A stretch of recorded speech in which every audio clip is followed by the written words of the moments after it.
ప్రేమ అనేది చాలా విలువైనది. దాన్ని వివాహం అనే అద్దాల బీరువాలో పెట్టుకుంటేనే అది రాణిస్తుంది. గొడవలు పడకుండా ఉండే బంధం కన్నా ఎంత గొడవ పడినా విడిపోకుండా ఉండే బంధమే దొరకడం చాలా గొప్ప వరం. పెళ్ళి అనేది అందమైన పూలవనం లాంటిది. ఆ వనంలో మనం చెట్లు నాటితే అందమైన పువ్వులనిస్తాయి. వివాహ వార్షికోత్సవం అంటే ప్రేమ, విశ్వాసం, భాగస్వామ్యం, సహనం, ఓర్పు సంగమాన్ని పండుగ చేసుకోవడమే. సప్తపది 7 అడుగులు. మొదటి అడుగు అన్నవృద్ధికి, రెండవ అడుగు బలవృద్ధికి, మూడవ అడుగు ధనవృద్ధికి, నాలుగవ అడుగు సుఖవృద్ధికి, ఐదవ అడుగు పాలనకి, ఆరవ అడుగు దాంపత్య జీవితానికి, ఏడవ అడుగు సంతాన సమృద్ధికి.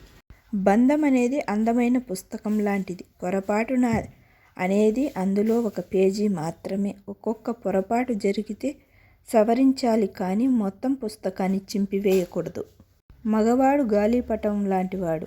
ఎంత ఎదగడం తెలుసు కానీ తనకు తాను నియంత్రించుకోవడం తెలియదు.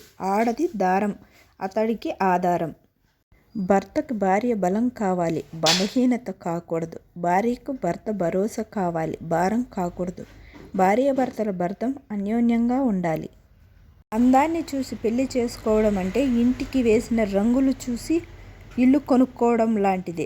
పెళ్ళి అంటే ఈడు జోడు, తోడు నీడ, కష్టం సుఖం గురించి కాదు. ఇద్దరూ ఐక్యమైపోతే తమని ఉద్దేశించుకోవడానికి ఒక మంచి అవకాశం.